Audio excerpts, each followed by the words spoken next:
Homeowners can take their first step of keeping their home secure by installing strong fiberglass windows in Topeka, Kansas. While fiberglass windows are a great start to increasing your home security, there are some things you still need to consider to make your home safer. Regardless of the type of window you install, they all need locks. Make sure you discuss the security options with your window installation company to learn which locks and security features are available. Choose the best option for the replacement fiberglass windows you're getting installed in your home. Windows can make it easy for a passerby to see what's inside your home, including valuables. Adding tint to your replacement windows can increase your privacy and ensure your security. If your older windows are damaged or failing, they could leave your home vulnerable to burglary.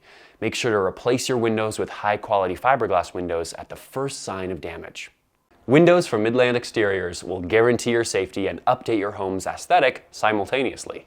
If you're ready to get replacement windows for your Shawnee County home, be sure to call Midland Exteriors at 855-735-8255 for a free estimate.